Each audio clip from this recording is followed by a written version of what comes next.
एक फिल्म का बहुत बढ़िया डायलॉग है और ये डायलॉग ये है कि कुर्सी की पेटी बांध लीजिए, मौसम बदलने वाला है। तो आज मैं आपको, आप सब दर्शकों को से ये कहना चाहता हूं कि कृपया अपनी कुर्सी की पेटी बांध लीजिए, क्योंकि सोमवार से संसद का सत्र शुरू हो रहा है। 2024 के चुनाव के बाद यह बड़ा महत्वपूर्ण सत्र है और देश की सियासत का मौसम कितना बदलेगा यह भी जानने और समझने की कोशिश करेंगे, जिसकी झलक प्रोटेम स्पीकर के नाम पर दिखनी शुरू हो गई। बीजेपी सांसद भर्तृहरि मेहताब को प्रोटेम स्पीकर चुना गया, जिसके बाद विपक्षी दलों ने मोर्चा खोल दिया। कांग्रेस कह रही है कि परंपरा तोड़ी जा रही है, क्योंकि सबसे ज्यादा बार चुने गए सांसद को प्रोटेम स्पीकर बनाया जाना चाहिए। तो बीजेपी कह रही है कि 98 सीट वाली कांग्रेस ने हमें ज्ञान देने का मन बनाया है और कांग्रेस हमें ज्ञान ना दे। यानी मौसम के तापमान में भले ही थोड़ी कमी आई है, लेकिन सियासी पारा पूरी तरह से हाई है, क्योंकि बीजेपी कह रही है कि तीसरे टर्म मोदी पर भरोसे की गारंटी है। तो दूसरी तरफ विपक्ष कह रहा है कि अब हम सब एक हैं और हम भी किसी से कम नहीं हैं। तो आज इन तमाम मुद्दों पर मेरे युवा मित्रों के बीच, जनता जनार्दन के बीच होगी देश की सबसे बड़ी राजनीतिक चर्चा। आज के इस कार्यक्रम में सियासत 360 डिग्री।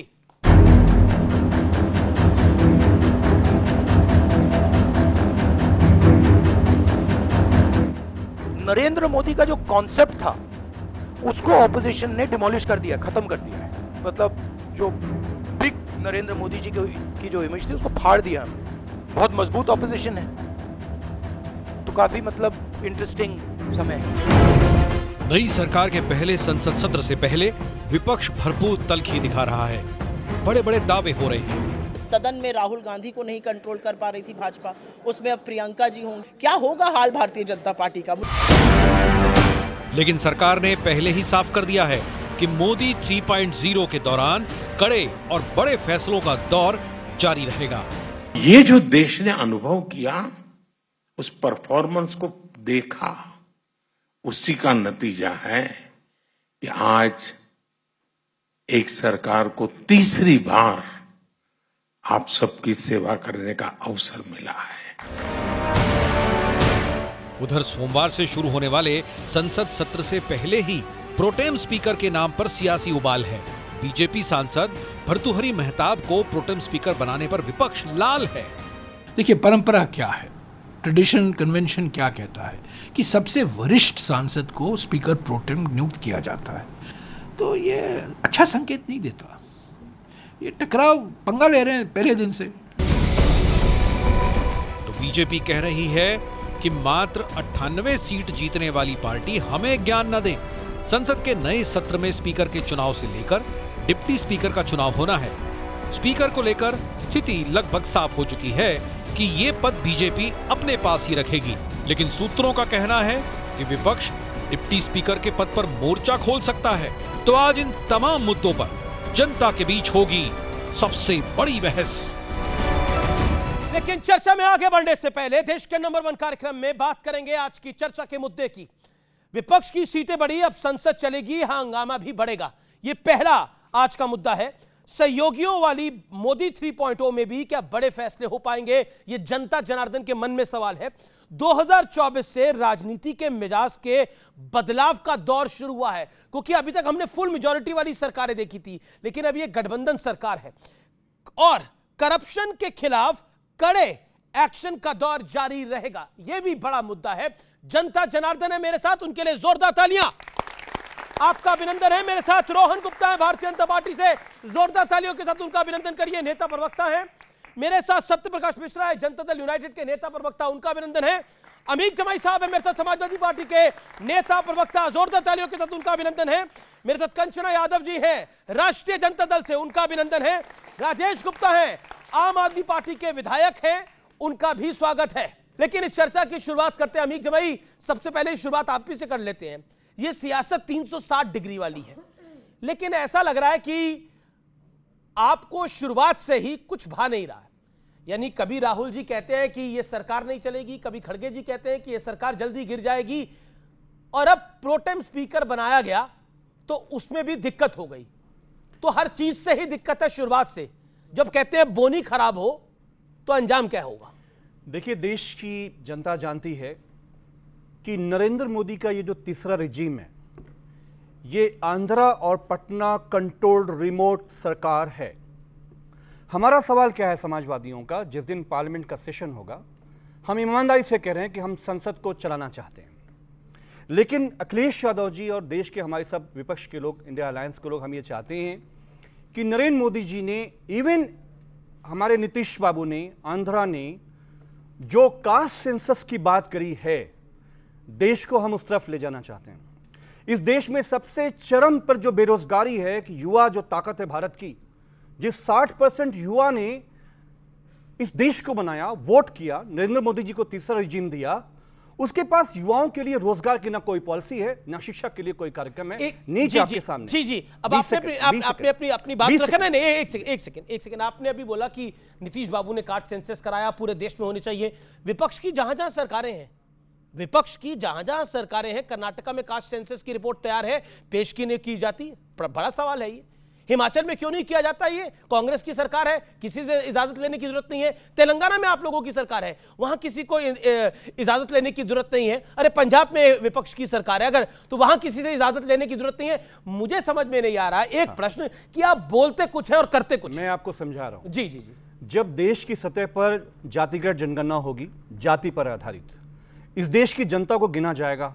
आप कहते हो ब्राह्मण 5% है, हम कहते हैं उनकी आबादी ज्यादा है, उनके यहाँ गुर्बत ज़्यादा है। क्षत्रियों में बिहार में जो कास्ट सर्वे नीतीश जी और आदरणीय तेजस्वी जी के ज़माने में जो हुआ, जो रिपोर्ट आई उनके सामने, उसमें यह बताया गया कि जो क्षत्रियों की वहाँ की ताकत है, वो एक मुस्लिम मेहतर से बदतर शिक्षा और नौकरियों में उनकी हालत है। हमारा ये कहना है ईमानदारी के साथ इस देश में जातिगत जनगणना करवा के जिसकी जितनी आबादी है उसकी वेल्थ का आंकड़ा हो, उसके पास मकान है नहीं है, शिक्षा है, नौकरी नहीं है, अगर वो कहीं पे भी कमी है। कराया क्यों नहीं? कर्नाटक के अंदर रिपोर्ट तैयार है, तो आपकी कांग्रेस की सरकार है, पेश क्यों नहीं करी? अब आपने स्तर की बात बोल रहा हूं, रिमोट कंट्रोल वाली सरकार मोदी को करना पड़ेगा। देश ने रिमोट कंट्रोल का आरोप झेलने वाले एक प्रधानमंत्री को देखा है, जिसमें एनएससी सुपर पावर होती थी और 2004 से 2014 के बीच में एनएससी को बनाया गया था। लेकिन ये रिमोट कंट्रोल वाली सरकार है। जनता दल यूनाइटेड के प्रवक्ता साहब जवाब दीजिए। ये बिहार से रिमोट चलेगा, इसका पटना से रिमोट चलेगा?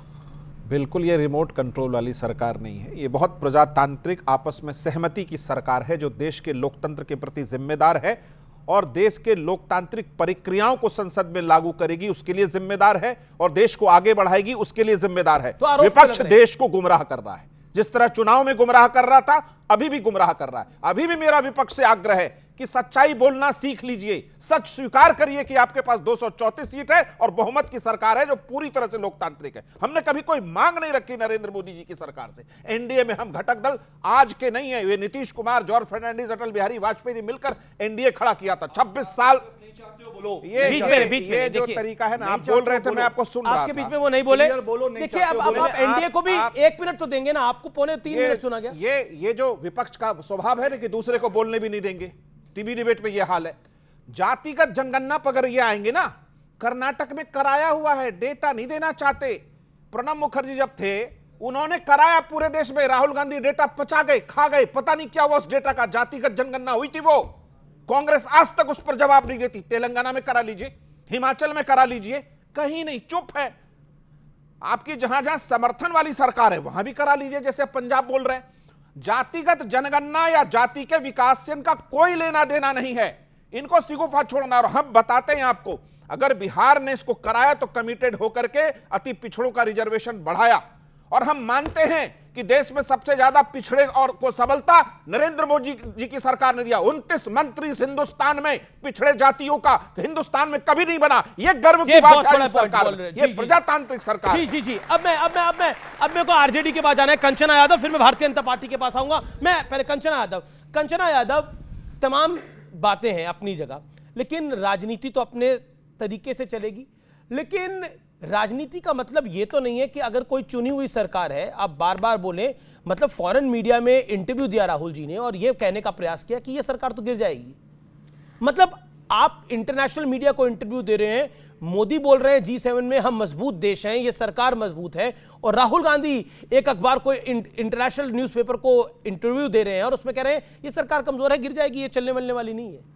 देखिए, अगर राहुल गांधी जी आपके चैनल को इंटरव्यू नहीं दे रहे हैं तो आपका और उनका मसला है, उनसे पूछिए। लेकिन आपने जातिगत जनगणना की बात कही और मेरे को पैनलिस्ट जो जदयू के प्रवक्ता है उन्होंने बहुत ही एकदम सीना ठोक कर बोला कि जातिगत सर्वे हमने बिहार में कराया, ओबीसी SC ST का आरक्षण बढ़ाया, हम भी थे उस सरकार में और हमारे होने के बाद तब आपने वो करवाया था। नीतीश जी उसके मुखिया थे। एक सेकंड नहीं, अब आप बोल रहे बीच में ये अपडेट नहीं है, इनको मैं जब ऑर्डर आया था ना, आप हूं। सरकार में नहीं ये अपडेट नहीं है, अरे इनको मैं नहीं थे, अपडेट गूगल कर लीजिए, ये सरकार में थे क्या? आपको विपक्ष के नेता थे भाई। आप अपडेट नहीं हो। एक मिनट दीजिए। अपडेट नहीं हो, आपको अपडेट कर देती हूँ। जातिगत सर्वे कराना हुआ, एक सेकंड, अरे कंचना जी बोलेंगी, कंचना जी बोलेंगी। जातिगत सर्वे कराना हुआ, बीजेपी के पेटिशनर पटना हाई कोर्ट जाकर रोक लगाए, यहाँ तक पहुंच गए और उसके बाद जब जातिगत सर्वे हो गया, एक सेकंड चुप करिए ना, जब हो गया हमने ओबीसी SC ST का आरक्षण बढ़ाया, पटना हाई कोर्ट ने उसको क्वेश्चन कर दिया। दिस इज नॉट जोक, ये जोक नहीं है, मैडम मुद्दा है। शेम ऑन यू कि बीजेपी के पेटिशनर उसको खारिज करवाए, वो आप एक आपको शब्द नहीं नहीं पता बोले। बीजेपी के साथ सरकार में है क्या बिहार में? आरक्षण बढ़ाया, सीना ठोक कर बोले आरक्षण मैडम, बढ़ाया, पटना मैं हाई कोर्ट सीना ने उसको ठोक के क्वेश्चन सबको कर दिया। कहता हूं, लालू आपने- यादव अति पिछड़ों के आरक्षण के आपने खिलाफ थे। 9 शेड्यूल में नीतीश क्यों कुमार ने नहीं वर्गीकरण किया, अति पिछड़ों को आरक्षण दिया।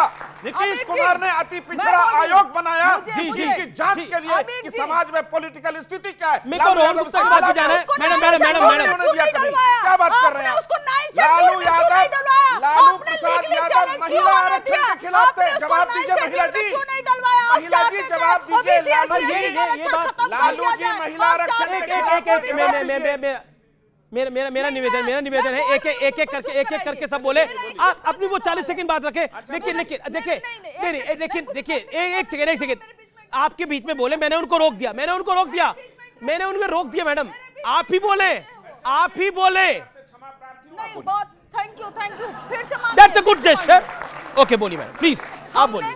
आरक्षण बढ़ा, लगातार हमने मांग की केंद्र सरकार से उसको 9 शेड्यूल में डाला जाए ताकि उसको लीगली चैलेंज नहीं किया जा सके। क्यों नहीं डाली इनकी केंद्र की सत्ता, क्यों नहीं डाली? वो चाहते थे कि उसको क्वेश्चन कर दिया जाए, वो चाहते थे एक सीधा सवाल है और इसका सीधा जवाब है। एक सीधा सवाल और इसका सीधा जवाब 30 सेकंड में, फिर मैं रोहन जी के पास चले जाता हूं। बड़ी सारी बातें हो गई लेकिन मेरे प्रश्न का उत्तर नहीं आया। मैंने बोला कि जब चुनी हुई सरकार है, 290 वाली सरकार है, 294 वाली सरकार है, तो उसके गिरने के सपने आप क्यों देख रहे हैं? आपके पास तो नंबर भी नहीं है। अगर मतलब मैं मानूं आप बिहार को भी तोड़ लें, मतलब आप आरजेडी को भी जेडीयू को भी तोड़ लें, टीडीपी को भी अपने पास ले जाएं, तब भी सरकार नहीं बना पाते आप लोग। देखिए, हमें किसी को तोड़ने और जोड़ने का कोई शौक नहीं। तो फिर काहे कह रहे थे राहुल जी? सुनिए, आप पूरी बात सुनना सीख लीजिए। लेकिन जिस तरह से आरएसएस इनको अहंकारी बोल रही है, जिस तरह से आरएसएस इनको सबक सिखा रही है, इनके ही पेरेंट ऑर्गेनाइजेशन हमें कहने की कुछ जरूरत नहीं है। अहंकार तो आजकल आप आरएसएस को सुन रहे हैं, भरे हुए हैं और इनको हर बात पर ये जो 100-150 हमारे सांसद निलंबित कर दिए थे ना, अब नहीं कर पाएंगे। देखिए, अब मैं रोहन जी के पास चलता हूं। रोहन जी, बड़े सारे सवाल हैं, बड़े सारे प्रश्न हैं और आपने बड़ा धैर्य दिखाया, इसके लिए भी आपका अभिनंदन है जी। लेकिन बात यह है कि बार बार अभी सुप्रिया श्रीनेत जी ने भी कहा कि पहले तो राहुल जी थे, अभी तो प्रियंका जी चुनाव लड़ रही हैं, जीत के आएंगी तो वो मेंबर होंगी। पहले तो राहुल जी थे, राहुल जी ने परेशान कर रखा था, प्रियंका जी भी आ रही हैं। अब ये मैडम भी कह रही हैं कि देखिए अब वो नहीं कर पाएंगे संसद में, तो पहले कर पाते थे। आपने पहले ऐसा किया क्या है? ये डरे हुए हैं सब लोग, ऐसा क्या कर रखा है आप लोगों ने? पहली बात तो जो मतलब मन में ऐसा इनके एक डाउट है कि अब आप वो नहीं कर पाएंगे, तो आप डरा के रखना चाहते थे। देखिए, परिणाम जो भी आता है अमीश भाई, देश का जो जनादेश है सबको उसको स्वीकार करना चाहिए और स्पोर्टिंगली स्वीकार करना चाहिए। चुनाव के पहले जब ये इंडी गठबंधन बना, उन्होंने दावे किए कि 295 हमारी सीटें आएंगी, वो नहीं आई, उसके ऊपर कोई सवाल नहीं उठा। और दूसरी एक चीज हमको समझनी पड़ेगी, 1989 से मैं यही कहना चाह रहा हूं कि कोई भी पार्टी, आज एक छात्र होशियार है, अगर वो 100% का अपना लक्ष्यांक जो सेट करता है और अगर 95 मार करे तो फेल हो गया। और 35% वाले 40% लाते, अरे बोल तालियां हो गई, मॉरल विक्ट्री हो गई। ये कहां का जनदास है भैया? आपकी मॉरल विक्ट्री, आपको मुबारक। 1989 से 2014 तक अमीश भाई जितनी भी सरकारें बनी उससे ज्यादा सीटें इस सरकार की आई है, फिर भी इनको लगता है कि इनकी मॉरल विक्ट्री है। तो मैं धन्यवाद देना चाहूंगा ऐसे विपक्ष को कि ऐसा विपक्ष हर सत्ता पार्टी को मिले कि जिसकी 50 से 99 सीट आने पे भी अपनी मॉरल विक्ट्री उसको दिखाई देती है। और यही ट्रैक रिकॉर्ड रहा तो आने वाले 30 साल तक इनकी सरकार नहीं बनेगी कि हर 5 साल में 50-50 सीटें बढ़ेगी। ये खुश है। लेकिन अगली बार 50 हो गई तो 150 पहुंच जाएगी कांग्रेस। भाई साहब ऐसे नहीं होगी ना। आप उनकी कौन सी सरकार रिपीट हुई मुझे बताइए। आज मैं एक चीज कहना चाहूंगा अमीश भाई, देखिए जनादेश का स्वीकार करना चाहिए। और आज इन्होंने तय किया हुआ था कि ईवीएम पे ठिकरा फोड़ना है। जो 50 से 99 हो गए, खुश हो गए। सुन लीजिए, मैं आ रहा हूं, नहीं जरूरी है। मैं बीच में नहीं बोला किसी का। नॉन स्टैंडिंग नहीं, अमीश भाई non standing government Bharatiya Janata party retain कर पाती है। गुजरात में 25 साल है। एग्जैक्टली। और ये जोरदार तालियां होनी चाहिए के अंदर 20 साल 15 साल के बाद पहली बार यह हुआ है देश के इतिहास में। दूसरी बार हुआ है कि तीसरी बार किसी एनडीए गठबंधन जैसे गठबंधन को देश ने चुना। बिल्कुल, हमको उसका गर्व होना चाहिए। राजेश गुप्ता जी, रोहन गुप्ता ने एक बहुत साफ गोई से बात बोली कि हमने अपना टारगेट सेट किया 100 का, हमारे नंबर आए 95 और सामने वाले के जो नंबर हैं वो उनके सामने है। यानी अपने बाल खुद ही हजामत कर रही है विपक्ष और बोल रही है कि देखिए अमीश भाई ये कह रहे हैं कि 100 नंबर की पढ़ाई करी, नंबर आए 80। ये भूल गए कि जो 100 नंबर की बच्चा पढ़ाई कर रहा था, पढ़ाई तो कभी कर ही नहीं रहा था। उसके पास में हेडमास्टर साथ में था ईडी नाम का, एक टीचर साथ में था सीबीआई नाम का, एक इलेक्टोरल बॉन्ड नाम का मॉनिटर साथ में बैठा हुआ था। पर्चे की नकल होने के बाद में भी 70 नंबर लेके आए हैं। पूरे पर्चे नकल मारे इन्होंने ईमानदारी से चुनाव नहीं लड़ा। इन्होंने एक माहौल, एक बवंडर, ED, CBI, income tax, electoral bond और बुरा मत मानना मीडिया, उसके साथ में पूरा एक माहौल बनाया। 400 पार, अब की बात 400 पार। उसके बावजूद भी 272 भी नहीं आई, इसलिए हार है। ये मोरल विक्ट्री हमारी नहीं है, आपकी हार है। आपको एक बात को समझना चाहिए। आपने इतना कदर बचाया, आपने कहा आपने यहां तक कह दिया मैं पैदा ही नहीं हुआ। अपनी मां का अपमान है ये। मेरा ये कहना कि मैं पैदा नहीं हुआ, मैं तो प्राइम मिनिस्टर नहीं, मैं तो देवता हूं, मुझे तो डिवाइन नहीं बोला उन्होंने। हमारे इंटरव्यू में बोला, बिल्कुल नहीं बोला प्रधानमंत्री जी ने ये नहीं बोला। इतना घमंड, उन्होंने बोला मैं बायोलॉजिकली पैदा हुआ हूं, लेकिन उन्हें जब सवाल पूछा गया कि आप इतनी मेहनत कैसे कर लेते हैं, नहीं क्योंकि हमारे इंटरव्यू को आप कोट कर रहे हैं इसलिए मुझे बोलना पड़ेगा। मैं क्लिप दिखा सकता हूं पूरी। बोलिए। ओके, उन्होंने कहा मैं बायोलॉजिकल पैदा नहीं हुआ हूं। नहीं बोला उन्होंने। और कैसे होते? नहीं बोला ही नहीं, माताजी द्वारा ही होते। बोला ही नहीं, मैंने खुद सुना। घमंड, कांग्रेस साफ भारत, इसका मुक्त भारत। देखो लोगों ने क्या करा उसी यूपी के अंदर, उसी अयोध्या के हार गए। भगवान राम ने बता दिया कि भगवान राम किसके साथ है। भगवान राम के मेम्स बनाते थे हम, साथ लेके आ रहे भगवान राम को। इतना मजाक उड़ाना भगवान का क्यों भाई? आपको इतना अहंकार हो गया था, क्या हुआ? आप राजस्थान में हार रहे हो। आपका हरियाणा में अंदर क्या हुआ? आप देखिए यूपी के अंदर आपका क्या हुआ, क्यों हुआ? ये इसको ये सोचने की जरूरत नहीं है कि जितने आगे हमने सरकार बना ली। आपका दिल्ली में क्या हुआ? एक जगह 7 में से 0 आया। पंजाब में आपकी सरकार है जी, क्या नंबर आया आपका? कमाल की बात कर रहे हैं आप लोग, जवाब दीजिए ना इस बात का। अमीश भाई, दिल्ली में 7 गठबंधन किया, जिस पार्टी को आपने चुनाव हराया आइडियोलॉजिकल कॉम्प्रोमाइज करके उसके साथ गठबंधन किया। और यही मंच था, मैंने बोला था दिल्ली के अंदर कन्हैया कुमार को टिकट देने के बाद आम आदमी पार्टी और कांग्रेस का क्या हाल होगा, ये लिख के ले लो। और वही रिजल्ट आया। पंजाब में आपका क्या हाल हुआ? अपनी बात कह ली। नहीं आपने कही अपनी बात। मेरे को लगता है कि रोहन जी की जरूरत है। नहीं मेरे को क्यों? आप बीच में बोलो जाओगे, मेरे को फायदा क्या? बोलो, काउंटर तो जवाब दूंगा ना आपको। आपने कहा दिल्ली में क्या हुआ। देखिए ये ऐसा बहुत बार देश के अंदर हुआ है, जब राज्य के अंदर अलग सरकारें हुई है, लोगों ने केंद्र में अलग वोट दिया है। दिल्ली के अंदर यहीं पे खड़े हो ना, यहीं रहना आप। अभी 2-4 महीने में चुनाव होने वाले, बिल्कुल यही होगा। 3 ऑटो में बैठ के आते थे 15, 3 विधायक जीते थे बीजेपी के। उसके बाद फिर चुनाव हुआ, खूब अभी तो चुनाव गया, उसकी बात कर रहे थे। 8 आए, यही रोहन गुप्ता जवाब, सत्यप्रकाश मिश्रा जवाब। ओके, अब आपने 3.5 मिनट बोला। रोहन गुप्ता जवाब। देखिए आम आदमी पार्टी प्रवक्ता जो बात कर रहे हैं, जो उनके साथी हैं इंडी गठबंधन में कांग्रेस पार्टी, उन्होंने केजरीवाल का साथ छोड़ दिया। मुझे बताइए, जो गठबंधन ठगबंधन हुआ चुनाव के लिए, अभी दिल्ली में पानी के मामले में तो कांग्रेस इनके सामने खड़ी। तो देश की जनता को बेवकूफ क्यों बना रहे हैं? और देखिए जनता ये स्वीकार नहीं करती इस प्रकार के गठबंधन। आप पहले लड़ रहे हैं, एक दूसरे को गाली दे रहे हैं, और बाद में आप जैसे ही चुनाव आते हैं उसके बाद में वापस अलग हो जाती है। क्या तरीका है? उनके चक्कर में महात्मा गांधी की तस्वीर कांग्रेस के पंजाब के जो नेता है उनके दफ्तर से गायब हो गई। ये इनकी संगत का असर है।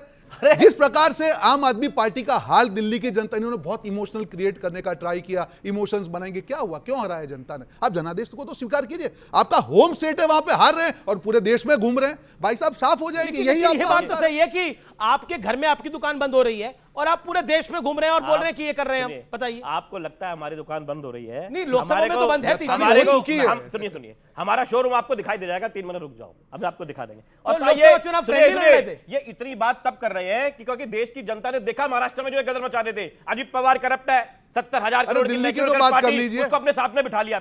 अच्छा, दिल्ली में क्यों हारे वो बताइए।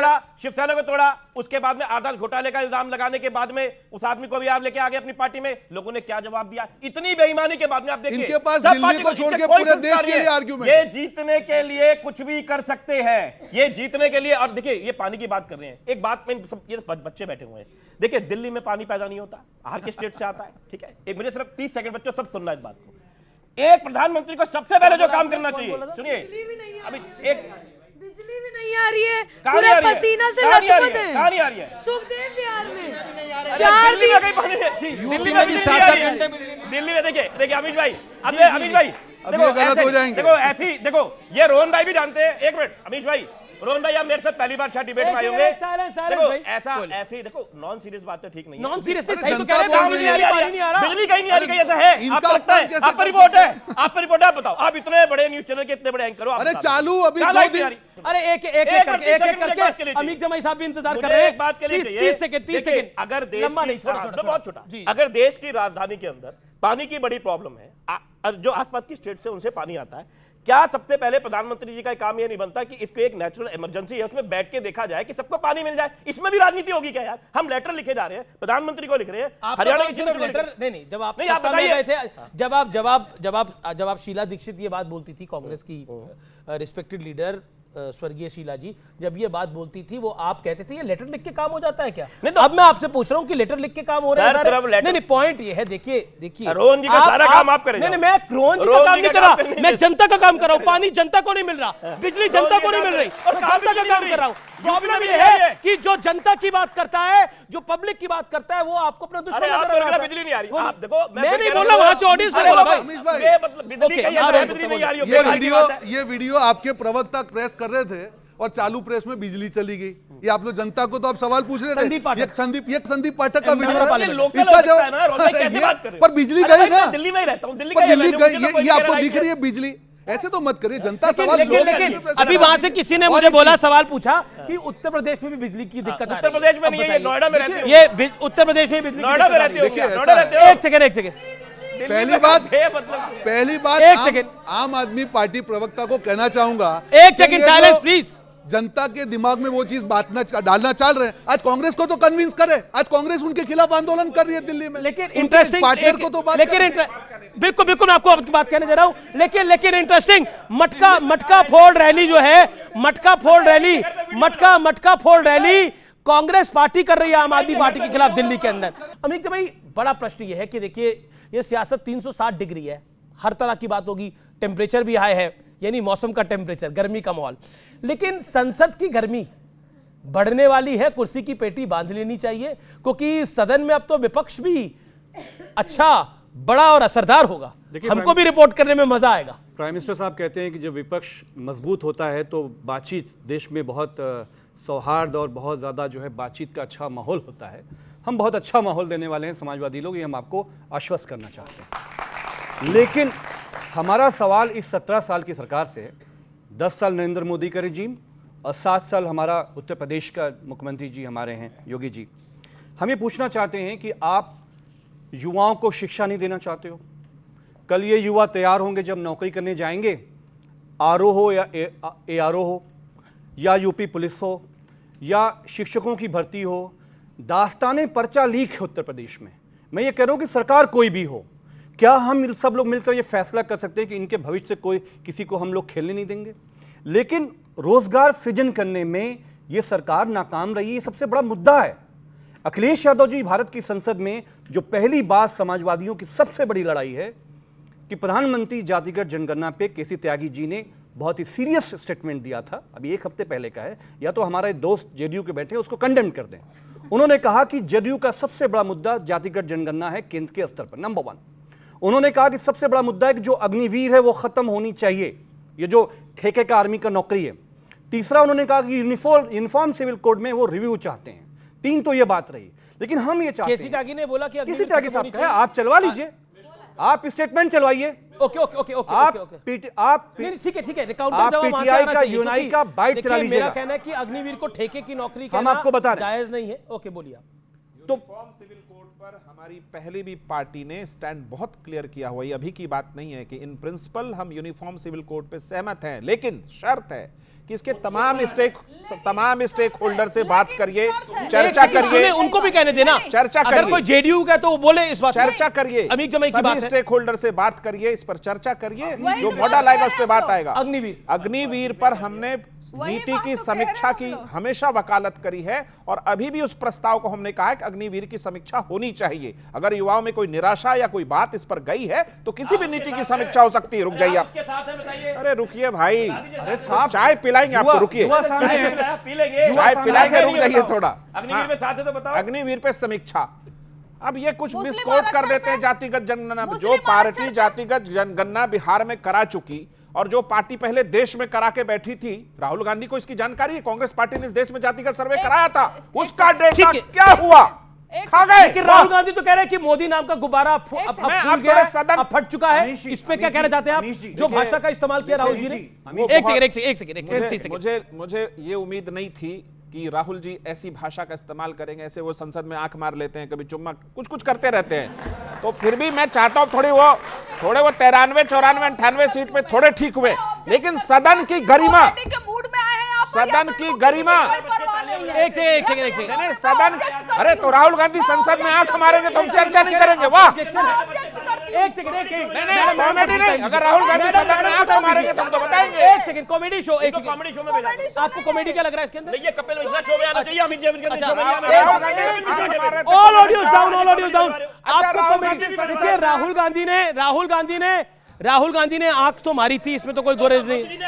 ओके, तो करिए, आप भी करिए। जिस टर्म का इन्होंने उपयोग किया उसको लेकर स्मृति ईरानी सबसे ज्यादा चिल्लाई थी, जनता ने उनको नकार दिया, और उस शब्द का इस्तेमाल यहाँ पर मत करिए। और आपकी याददाश्त कुछ कमजोर हो गई हो तो मैं याद दिला देती हूँ, 15 में आप हमारे साथ लड़े, बीजेपी के साथ चले गए, फिर 20 में उनके साथ लड़े, हमारे साथ आए, हम आपके साथ गए थे, आप चोरी करने लगे, नौकरी के बदले मिट्टी खा गए, करते क्या हम?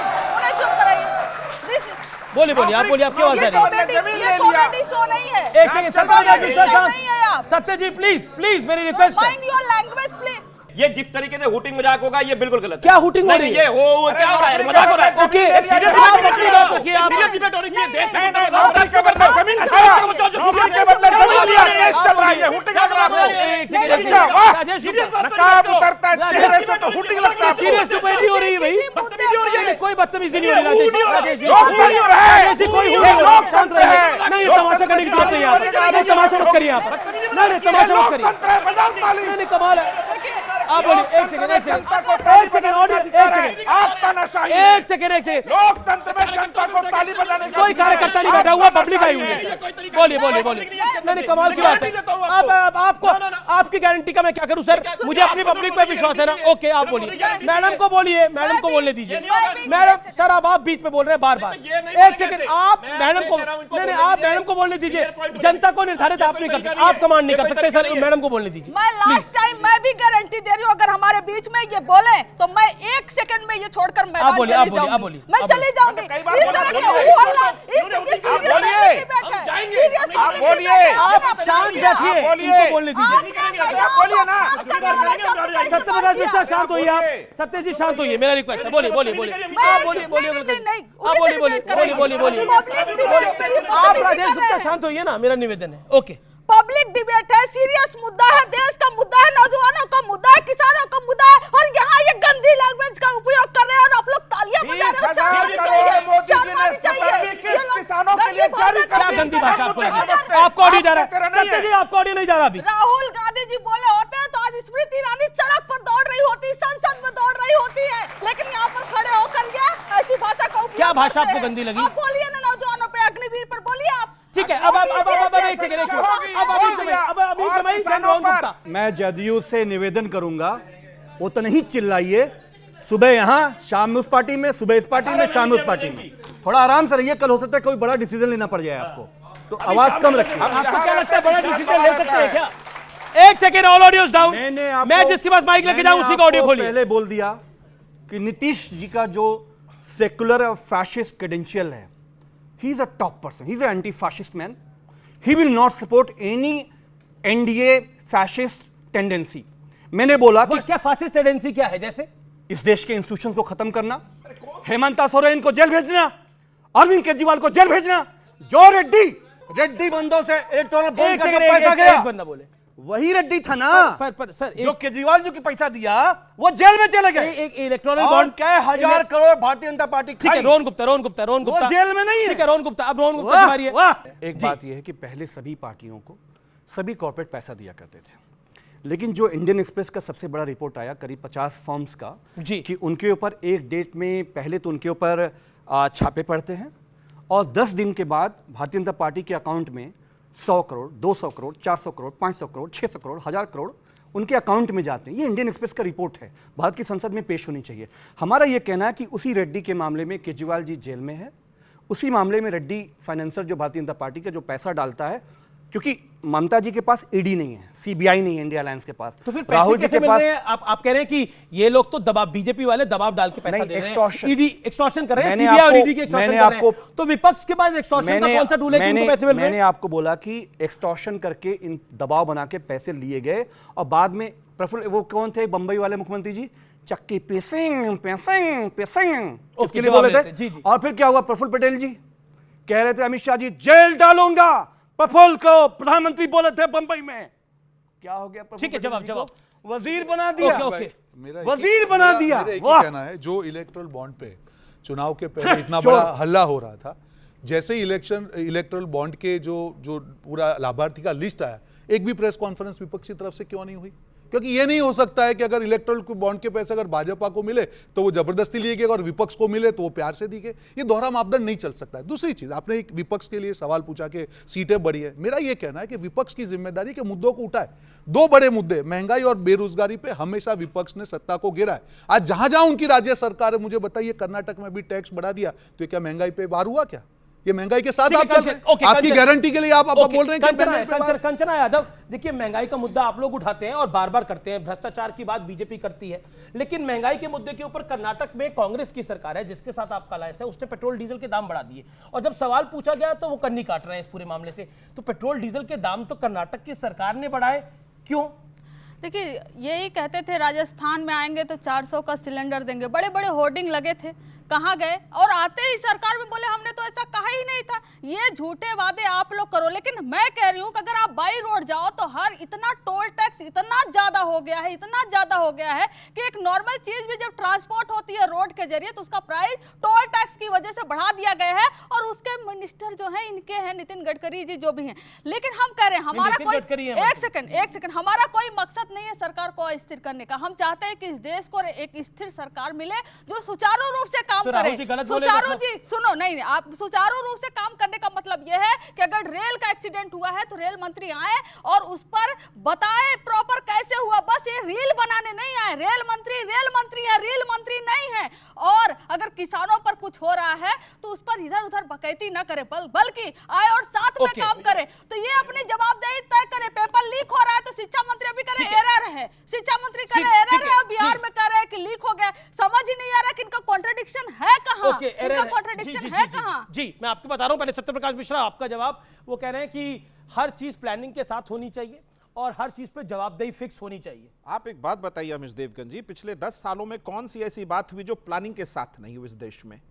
अगर कोई भी योजना सरकार की आई, चाहे वो किसानों को पैसा सीधा देने का था, क्या ये प्लान नहीं था? और इस बार सरकार बनते ही 20,000 करोड़ उसके लिए जारी नहीं किया गया। गलतियां जहां हुई वहां भी इस बात की देखा देखी की गई और उसकी जांच की गई और संबंधित अधिकारी को उस संबंध में निर्देश दिए गए। बड़ा सवाल पे आ रहा हूं। क्या बड़ा सवाल यह है कि इस सरकार में क्या बड़े और कड़े फैसले हो पाएंगे भ्रष्टाचार पर? जिस तरह मोदी सरकार पहले कार्रवाई कर रही थी मोदी 2.0 में, क्या 3.0 पे कर पाएगी? नीतीश कुमार जी का एक बहुत बड़ा बयान हमेशा रहता है, भ्रष्टाचार पे जीरो टॉलरेंस। ना हम किसी को बचाते हैं ना हम किसी को फंसाते हैं। अगर राष्ट्र हित में कोई भी फैसला होगा एनडीए वो फैसला लेगी, वो भ्रष्टाचार से रिलेटेड हो, सीमा सुरक्षा से रिलेटेड हो, चाहे युवाओं के भविष्य से रिलेटेड चाहे हो, हेमंत सोरेन हो, चाहे अरविंद केजरीवाल हो। बिल्कुल पक्का। बिल्कुल। मैं एक दोहरा दूं, जब पहली बार केजरीवाल पर यह शराब घोटाले का आरोप लगा और लोग जेल गए, हमारी पार्टी का ऑफिशियल ट्वीट है और ट्विटर पे हमारे राष्ट्रीय अध्यक्ष का बयान है, अदालत इस मामले में फैसला करेगी। जांच कमी, जो भी जांच अधिकारी हैं वो जांच कर रहे हैं, हम कभी जांच को नहीं रोकते और अदालत के काम में हस्तक्षेप नहीं करते। ठीक है। अब राजेश गुप्ता पॉइंट ये है कि आप लोग ब्लेम गेम में यकीन करते हो, यानी आप हिट एंड रन में बिलीव करते हो। पानी की समस्या हो तो केंद्र जिम्मेदार है, बिजली की कोई समस्या हो तो केंद्र जिम्मेदार है, भ्रष्टाचार पे कार्रवाई हो जाए तो वो ईडी और सीबीआई का मिसयूज है। क्या आपको लगता नहीं है कि अपने पॉलिटिकल डिबैकल के लिए जो पंजाब में हुआ, जो दिल्ली में हुआ, उसके लिए आप जिम्मेदार है, आपकी पार्टी जिम्मेदार है? अमीश भाई, जब बीजेपी जीतती है तो आप उनको श्रेय देते हो, तो आप इस बात को समझो कि दिल्ली की जनता ने 3 बार केजरीवाल जी को जिताया। पंजाब में 92 लोकसभा चुनावों की बात कर रहा हूं। एक मिनट, चुनाव तो चुनाव ही है ना, और उसके बाद में दिल्ली के एमसीडी में भी अगर बीजेपी को हराए तो कोई रीजन होगा उसका जी। अभी जैसे रेल की बात हो रही थी, आज इस देश के अंदर 95% लोग ऐसे जिन्होंने हवाई जहाज को सिर्फ ऊपर से ही देखा है। उसके बाद में अगर आज रेल की टिकट कराने की कोशिश करो ना यहाँ से बनारस की, आपको मिलेगी नहीं। पहले आपको कहा तत्काल में जाओ, तत्काल में प्रीमियम तत्काल में जाओ, उसमें देखोगे तो टिकट ऑलमोस्ट फेयर के बराबर हो जाएगी, एयर फेयर के बराबर में। उसके बाद में आपको गाड़ी लेने के लिए मजबूर करा जाएगा, उस पर 50% टैक्स, और इतना टैक्स ले लिया जाएगा जो उन्होंने ऑक्ट्रॉय के नाम पे कहा आपसे, इतना टोल टैक्स लगा दिया जाएगा कि आप बर्बाद हो जाओगे। इन पे कोई बात नहीं करेगा, हमेशा मजाक होंगे, हमेशा चुटकुले होंगे। उन्होंने कहा 10 साल में बहुत अच्छा चल रहा था, फिर ये 18 महीने की एवरेज और इनकी नीतीश कुमार जी की इधर से उधर, उधर से उधर टपक जाते हैं। 18 महीने पूरे होने वाले, ध्यान रखना, किसी भी टाइम इधर से उधर हो जाएंगे, मैं आपको बता रहा हूं। और दूसरी बात चाहिए, उन्होंने कहा राहुल गांधी जी ने क्या बोला, राहुल गांधी जी ने बोला या किसी ने भी अगर कोई बात ऐसी संसद में गलत करी, नहीं होनी चाहिए। देश के बच्चे देख रहे हैं, देश का भविष्य कल भी आ जाएंगे। एक मिनट रुकिए, हुई थी, वही तो मैं कह रहा हूं। नीतीश कुमार जी ने क्या क्या बोला विधानसभा में, इनकी पार्टी के प्रवक्ता मेरे साथ खड़े होकर बोल रहे थे, उनका दिमाग खराब हो गया है, सठिया गए हैं, भूल गए। ऐसी ऐसी बातें कि इन बच्चों के सामने कर नहीं पाओगे, भूल गए क्या आप? ये लोग बार बार पलटते हैं, इनकी बातों को ज्यादा सीरियसली नहीं लेना चाहिए। वो कह रहे हैं क्योंकि टारगेट किया गया है जेडीयू को, पलटू राम है आप लोग। देखिए, ये कांग्रेस को गाली देते थे, सोनिया गांधी को गिरफ्तार करो, जेल में डालो, सारा पता चल जाएगा घोटाला का, उनके गोद में जाके कांग्रेस में बैठ गए। हम सिद्धांतों पर, समय के हिसाब से, परिस्थिति, राजनीतिक स्थिति में हमने जरूर अपने साथी बदले, लेकिन हमने अपनी नीतियां नहीं बदली। भ्रष्टाचार पे कार्रवाई जारी रहा, सुशासन गर्व से 18 साल से बिहार में चला रहे, और देश में गौरव है। बिहार का विकास दर देश में सबसे ज्यादा है, लगातार है, गूगल करके आप देख लीजिएगा इस बात को। 18 महीने की बात भी बोले, लेकिन नहीं, वो ठीक है, हमने साथी चुने थे, हम इसको मानते, उस समय की राजनीतिक परिस्थितियां थी। और अभी हम एनडीए के साथ चुनाव लड़े तो देश में सबसे अच्छा, नहीं, देश में सबसे अच्छा प्रदर्शन एनडीए का कहां रहा? बिहार में रहा। तो हम उनके साथ हैं, खड़े रहे। देखिए, इन्होंने जो पलटी मारी, जो आप बार बार आरोप लगा रहे हैं, इन्होंने जो पलटी मारी, उसको देश की जनता ने, खासतौर पर बिहार की जनता ने, क्योंकि वो उनका राज्य है, उसको स्वीकार कर लिया। इनको और बीजेपी यानी रोहन गुप्ता की पार्टी को और सत्य प्रकाश जी की पार्टी को झोली भर के सीटें दी। आपने भी एक पलटी मारी, आपने कांग्रेस के साथ अलायंस करा, लेकिन दिल्ली की जनता ने उसको बुरी तरह से अस्वीकार किया। पंजाब में भी आपको इसका खमियाजा भुगतना पड़ा। आपने तब भी, पहले भी इसका जवाब नहीं दिया, अब भी इसका जवाब अगर दे दे तो बेहतर है, क्योंकि देश की जनता सुनना चाहती है। जो पोल डिबैकल आम आदमी पार्टी को हुआ है, उसके लिए क्या कहना चाहते हैं? देखिए, देश की जनता ने जो करा हमसे स्वीकार करते हैं। हम इनकी तरह ट्विटर पे मजाक नहीं करते कि अयोध्या मत जाओ, अयोध्या ने दुश्मनी निकाल ली, अयोध्यावासी पहले बुरे थे। हम ऐसे नहीं करते, हम स्वीकार करते हैं। बीजेपी ने बोला अयोध्या मत जाओ, ट्विटर उठा के देख लो, ट्विटर उठा के देखो, ट्विटर के इनके फॉलोअर्स को देख लो, जिनको मोदी जी भी फॉलो करे उनको उठा के देख लो। वो हमारे लोग तो है नहीं जो लिख रहे हैं। आप इस बात को समझिए कि ये लोग जो इनको नहीं चुनते हैं ना, वो हिंदू विरोधी हो जाते हैं, वो देश विरोधी हो जाते हैं, वो अयोध्या विरोधी हो जाते हैं। ये इसकी किस्म की राजनीति करते हैं, हमेशा लोगों को बांटने की राजनीति करते हैं। इन्होंने कहा कि बिहार में 18 साल से इतना कुछ शासन हुआ, इतना दुख हुआ, इस बात को सुन के मैं बता नहीं सकता। मेरे साथ बस्तियों में चलना, दिल्ली में, बॉम्बे में, सूरत में, पंजाब में चलना, खेतों में जो काम करते हैं ना, बेचारे सारे पूर्वांचल के लोग हैं, इनकी वजह से वो लोग बाहर जाके अपने बच्चों को छोड़ के नौकरी करते हैं, दिहाड़ी में काम करते हैं इनकी वजह से, और ये लोग कहते हैं गर्व है। ओके, रोहन गुप्ता की बारी है, रोहन गुप्ता की बारी है, लेकिन मैं रोहन गुप्ता की बारी है, वो कहते हैं कि अयोध्या आप हार जाओ तो हिंदू खराब हो जाता है, देश अगर हार जाओ तो देश खराब हो जाता है, मतलब देश विरोधी लोग हो जाते हैं। देखिए, ये इनकी सोच है, पर आपको एक चीज समझना पड़ेगा अमीश भाई, देश की जनता स्मार्ट है। जनादेश की जब हम बात कर रहे हैं, ये लोग ये कहते हैं, पंजाब में कहते हैं कि हम आपके हैं कौन, और दिल्ली में कहते हैं कि हम साथ साथ हैं। तो जनता ने क्यों दिया हम आपके हैं कौन? ये इनको समझना पड़ेगा कि जनता इतना ज्यादा विरोधाभास सहन नहीं करती। अब ये बोल रहे थे जेडीयू के लिए खराब बोल रहे थे, यही जेडीयू ने दावा किया है कि उनको प्रधानमंत्री पद की ऑफर दी गई। अंगूर खट्टे हैं, आप स्वीकार कीजिए ना कि आपकी हार हुई है। आप सशक्त विपक्ष की तरह काम कीजिए, सकारात्मक बात कीजिए, अपने मुद्दों को लेकर चलिए, महंगाई की बात कीजिए, बेरोजगारी की बात कीजिए, उसका सोल्यूशन दिखाइए। सिर्फ उंगली उठाने से कभी भी देश की जनता आप पे भरोसा नहीं करेगी। मुझे कुछ सवाल लेने हैं, कुछ सवाल हाथ खड़ा करे, जो हाथ खड़ा करेगा उससे सवाल लूंगा मैं भाजपा के प्रवक्ता से पूछना चाहता हूं, छात्रों के साथ इस देश में रोजाना हो रहा है, रोजाना पेपर लीक हो रहे हैं, उसमें आगे प्रधानमंत्री जी कुछ क्यों नहीं कहते हैं, क्यों अपना पक्ष क्यों नहीं रखते हैं? क्यों? रोहन गुप्ता जवाब। रोहन गुप्ता, छात्रों का एक बड़ा मुद्दा है, राहुल जी ने भी इस बात को उठाया, राहुल गांधी ने भी बोला कि प्रधानमंत्री को इस पर अपनी चुप्पी तोड़नी चाहिए। जवाब देखिए, ये बहुत संवेदनशील मुद्दा है और जिस प्रकार से सरकार को जो कार्रवाई करनी चाहिए पूरा, और सरकार ने क्लियरली कहा कि किसी को बख्शा नहीं जाएगा। और अमीश भाई, मैं ये चीज राजनीति से ऊपर उठ के ये कहना चाहूंगा, मैं भी युवा हूं, कि ये जो मुद्दा है, ये देश की जो पूरा ढांचा है उसके अंदर कहीं ना कहीं बहुत बड़ी कमी है। हम राजस्थान में जब कांग्रेस की सरकार की तब भी 20 पेपर लीक हुए थे। तो जब आपकी इच्छा शक्ति होगी कि नहीं हमको मिलकर इसके खिलाफ लड़ना है और इसके ऊपर राजनीति नहीं होगी, तो मुझे लगता है राजनीति, देखिए अफसोस के साथ में बात बोल रहा हूं, लेकिन राजनीति सारी पॉलिटिकल पार्टियां कर रही है, बीजेपी भी कर रही है, जेडीयू भी कर रही है, कांग्रेस भी कर रही है और बाकी दल भी कर रहे हैं। अब मैं एक आरजेडी के जो नेता हैं तेजस्वी यादव जी, उनके पीएस पे आरोप लगा रहे हैं विजय सिन्हा। कल मेरे साथ वो एक्सक्लूसिव इंटरव्यू में भी थी, उन्होंने बोला देखिए ये तो सब उनके भाई, लेकिन उस विभाग के मंत्री तो सिन्हा साहब ही हैं, तो क्या उनकी जिम्मेदारी नहीं है कि सारी जिम्मेदारी तेजस्वी यादव की है? अगर तेजस्वी यादव का पीए कमरा बुक करा रहा है और सारी साठगांठ हो रही है, तो फिर ये सरकार क्यों है? जिम्मेदारी पूरी सिस्टम की है। मैं अभी वापस बोल रहा हूं, वो कांग्रेस की सरकार हो, बीजेपी की सरकार है, सबकी जिम्मेदारी है, सबको मिलकर जिम्मेदारी निभानी होगी। थैंक यू, छीटाकशी से काम नहीं होगा, पूरे सिस्टम की जिम्मेदारी है। और मैं इससे कंचना यादव आपके पास भी आना चाहता हूं, तेजस्वी यादव का अगर पीएस पे इतना बड़ा ब्लेम लगा है, देखिए आरोप है, उनकी जांच होगी, लेकिन आपको लगता नहीं है कि अगर कॉल प्रूफ दिखाए जा रहे हैं, कई चीजें सामने आ रही हैं और नीट का इतना मतलब पेपर लीक का इतना बड़ा मामला है, तो कहीं ना कहीं आपको नहीं लगता कि इसमें आपको भी अपना स्पष्टीकरण देना चाहिए?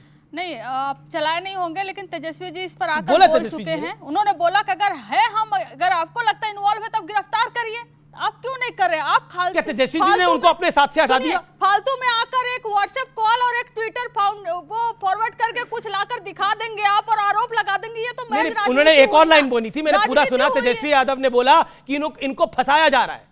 मेरा प्रश्न ये है कि मैं किसी सरकार को क्लीन चिट देने का अधिकार नहीं रखता, मैं क्लीन चिट किसी को नहीं दे रहा, लेकिन ये छात्रों के भविष्य का मामला है, ये इन छात्रों की बात है, ये करोड़ों छात्रों की बात है जो मेरे जिगर के टुकड़े हैं, और मैं उन छात्रों के लिए हमेशा आवाज उठाता रहा हूं मेरे 24 साल के करियर में, और आज भी उठाता रहूंगा।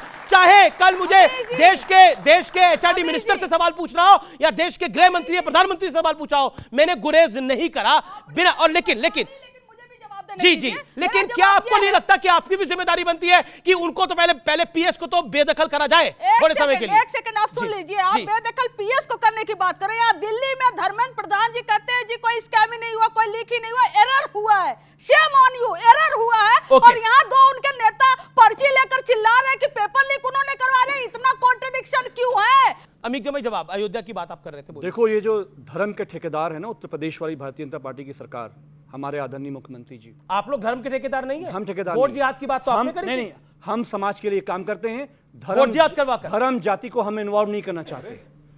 मेरा सिर्फ ये कहना है कि ये जो धर्म का एपिसेंटर जो आपने बनाने का जो भारतीय जनता पार्टी का राजनीतिक इवेंट हुआ था, अयोध्या से पूरे देश को बांटने का, और अयोध्या की जनता ने, हिंदू मुसलमानों ने, भारतीय जनता पार्टी ने एपिसेंटर बनाया कि वहां से इस देश को पॉलिटिकली बांटा जाए। अयोध्या की जनता ने उसको नकार दिया, पूरे हिंदुत्व के प्रोजेक्ट को नकार दिया। मैं ये कह रहा हूं, आपत्तिजनक शब्द यूज किया, अयोध्या प्रोजेक्ट। ये प्रोजेक्ट की कौन सी बात है? ये तो आस्था का विषय है। और डिवाइड कौन कर रहा है? जो तुष्टीकरण करता है वो डिवाइड करता है। कांग्रेस के मैनिफेस्टो में अगर 15 बार माइनॉरिटी वर्ड लिखा है तो तुष्टीकरण कौन कर रहा है? आप डिवाइड कर रहे हो। राजेश गुप्ता, क्या आपको लगता है जो आपके सहयोगी, क्योंकि इंडिया अलायंस के पार्टनर ने बोला, आप उस बात से एग्री करते हैं, अयोध्या नाम का प्रोजेक्ट बीजेपी ने चलाया और देश को डिवाइड करने की कोशिश करी? Do you agree to it? देखिए अमीश भाई, क्या होता है, कभी कभी जैसे आपने एक लाइन पकड़ी, जैसे उस बच्चे ने लाइनें चुना दी 4, देखिए, एक इंडिविजुअल क्या कहता है और क्या कहना चाहता है उसमें अंतर हो सकता है। जैसे शक्ति के ऊपर बड़ी बहस हुई थी कि राहुल गांधी जी ने कह दिया हम शक्ति के खिलाफ हैं, और एक institution as a party BJP क्या चलाती है वो ट्विटर और फेसबुक खोल के देख लो। जो अभी रोहन भाई ने कहा मुझे बहुत अच्छा लगा, रोहन भाई ने कहा कि सबको साथ लेके चलना चाहिए, हम यही तो कह रहे हैं। माइनॉरिटी सर सिर्फ मुस्लिम्स नहीं होते, जैन भी माइनॉरिटी में आते, बुद्धिस्ट भी माइनॉरिटी में आते, क्रिश्चियन भी आते। लेकिन बात जैनों और बुद्धों की तो कोई करता ही नहीं है, ये क्रिश्चियंस की भी नहीं करता। मिनॉरिटी के नाम पर इस देश में सिर्फ एक ही कौम दिखाई देती है। समस्या ये है सिखों की कोई बात नहीं करता। अमीश भाई ऐसा ये फैक्ट है सर, फैक्ट है, ये फैक्ट पता लो। मैं आपको फिर कह रहा हूं सर शाहबानों के लिए राजीव गांधी की सरकार ने फैसला पलटा था, शाहबानों के लिए। अगर जूलियट होती तो बदला नहीं जाता। मैं साफ कह रहा हूं। उसी राजीव गांधी ने रामलला के ताले खोले थे, उसकी बर्बाद करते हो आप नहीं कर रहे। ताला किसने खोले थे ना। और उसी राजीव गांधी की पार्टी ने संसद के परिसर में पीवी नरसिम्हा राव ने यह कहा था कि हम बाबरी मस्जिद को तामील करेंगे, देश के सदन के अंदर खड़े होकर। यह भी सत्य है सर। देखिए मेरी बात सुनिए जी, अगर मैं आपको बार बार कह रहा हूं, मेरा ये कहना है कि एक मैंडेट आया है, सरकार के पास में आया है। सरकार को मैंडेट देने का मतलब ये कतई नहीं होता कि जो मर्जी करते चले जाओ, इसलिए तो विपक्ष है। बिल्कुल सरकार का सबसे पहला काम है, बहुत अच्छी बात है। क्या सदन में क्या होगा इस बारी? सदन का सत्र आ रहा है, क्या होगा? कहा कि सारी की सारी पार्टी से बात करनी चाहिए। सारी पार्टी से सबसे पहले तो अपोजिशन है ना, अपोजिशन से बात करें, कैसे लेके आना है। हाँ, सबसे मिलना चाहिए, बात करनी है देश के आगे। आखिरी 10 सेकंड कोई अपनी राय रखना चाहता है तो रख दे। ओके, आप पीछे से कुछ कहना चाहते हैं? आप कुछ कह रहे हैं? सवाल नहीं, अपनी बात को रख दीजिए, बोलिए क्या कहना चाहती है। खड़े होके बोलिए। नहीं बोलिए, पहले मैडम को बोलने दीजिए, फिर आप बोलिए। सवाल है, हाँ बोलिए। हाँ, हमारा सवाल ये है कि न्यूज आया था कि यूजीसी एनईटी का एग्जामिनेशन कैंसिल हो गया अकॉर्डिंग टू एजुकेशन मिनिस्टर। अब ये बताइए कि हम जो 2-2 साल से तैयारी कर रहे हैं उस चीज का, अब क्या करेंगे, किस चीज का तैयारी करेंगे? ये बहुत बड़ा सवाल है। ओके सर, मेरा निष्कर्ष यही है कि सर आप लोग बोलते 140 करोड़ की जनता की आप बात करते हो, मणिपुर पे आज तक कुछ नहीं।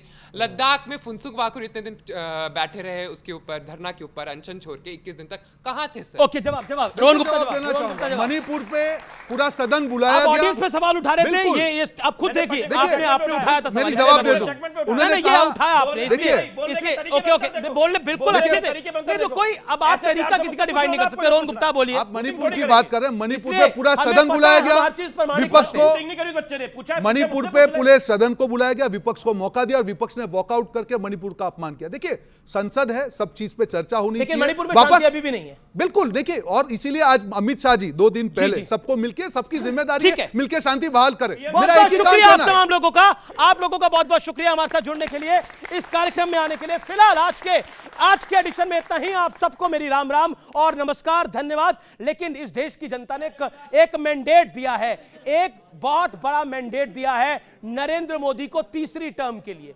और संदेश भी दिया है सरकार को, यानी जनादेश भी है और वो संदेश के साथ है।